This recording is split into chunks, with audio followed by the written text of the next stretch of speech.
This is Karen Reed.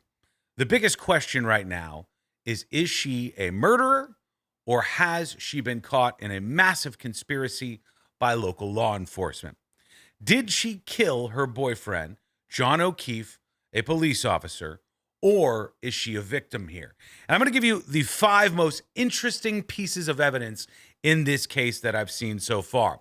These to me were the most compelling items that have been presented. But before we get to that evidence, you've got to know some of the characters involved. So, very quickly, let's go through these. This here is John O'Keefe, the police officer boyfriend who ended up dead. This, of course, is Karen Reed. She is the one who is accused of murdering him.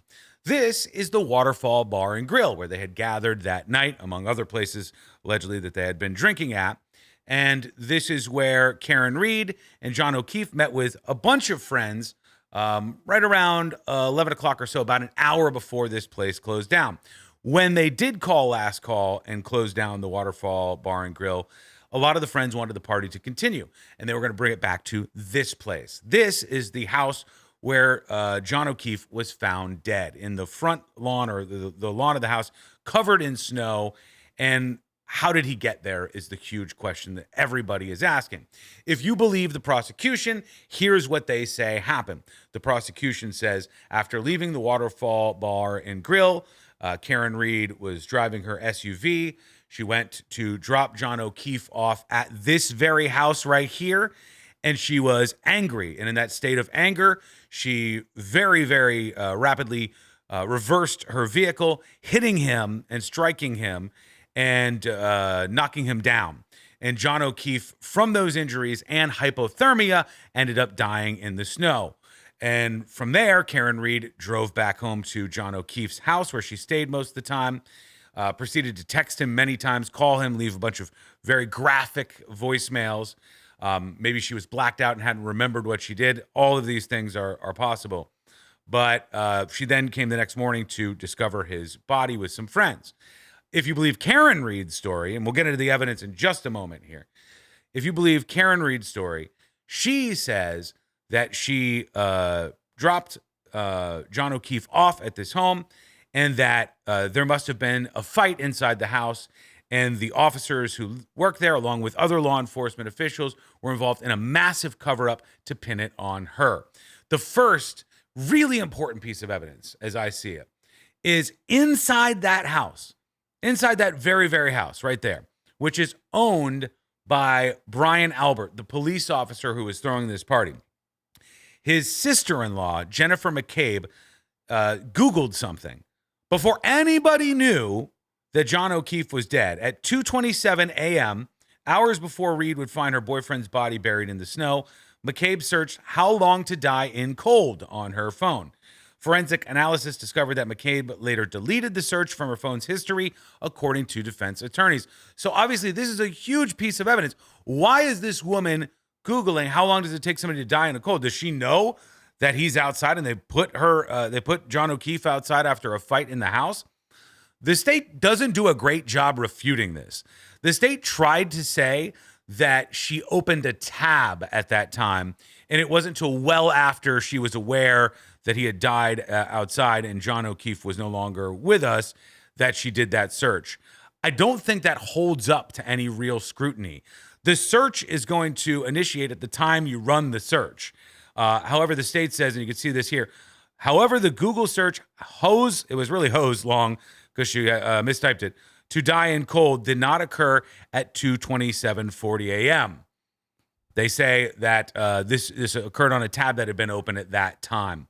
Another piece of evidence. This is inside that Waterfall Bar and Grill. And what we see here is a pretty cozy couple, right? This is John O'Keefe, and this is Karen Reed right here. And they look to be, at least at this point in their night, getting on just well. They seem to be friendly with one another. And if the fight occurred, it clearly occurred after this, because this appears to be some positive body language between the two. We also have this, and this is the receipt from the Waterfall Bar and Grill. The receipt shows that a Bud Light bottle was paid for, a Miller Lite lager was paid for, and one Tito's soda, which is what Karen Reed says she was drinking. That's just one. And unless there were other checks, which there were, and other places that they visited, it looks like she only had one thing to drink, and thus she wouldn't have been drunk that night, and it would be a little less likely that she was involved in all of this. So, interesting piece of evidence for the defense. This also was presented in the case, and Karen Reed presented this as evidence that the dog that stayed at this residence had attacked her boyfriend, and that's what the damage was from the dog attacking. So allegedly, John O'Keefe gets into a fight inside that house. Either during the fight or afterwards, when he's outside in the snow, the dog attacks him and leaves this mark behind. The prosecution refuted this by saying this was just from being hit by the vehicle. But you can see how the defense put this on, and they said it was the German Shepherd Chloe. John O'Keefe suffers animal scratch and puncture wounds unexplained by the prosecution. And they also said the Commonwealth continues to refuse defense access to tissue samples obtained from O'Keefe's arm for DNA analysis. And then finally, the last and perhaps most compelling piece of evidence in this case, as far as I'm concerned, is the state of Massachusetts went back and got the data, the information from Karen Reed's Lexus. This was the vehicle that she was driving at the time all of this went down. And the information from the Lexus showed that her car went in reverse at a high rate of speed, and then, according to the state's crash reconstruction, struck the victim and continued in reverse before leaving the scene. This appears to be proof that Karen Reed, behind the wheel of her Lexus SUV, floored it and hit O'Keefe, and then after she struck him and broke her taillight out, and remnants of the taillight were found on him as well, she fled the scene. Now, this is people very, very divided over who they believe in this story. Was this a grand conspiracy against Karen Reed? Well, that seems very unlikely. If we use Occam's razor here, the simplest explanation would be that a perhaps inebriated Karen Reed drove over her boyfriend and hit him, breaking her taillight, drove away from the house, leaving him in the snow to end up dying as a result of exposure to the temperatures, and went home to the O'Keefe residence after that. At that point, it was at some point in the middle of the night when she woke up and started panicking, and hours later, she found his body in the snow. Lots of theories. Lots of people think they know. Is she guilty? Is she not guilty? A jury will decide that soon. But as for right now, what do you think?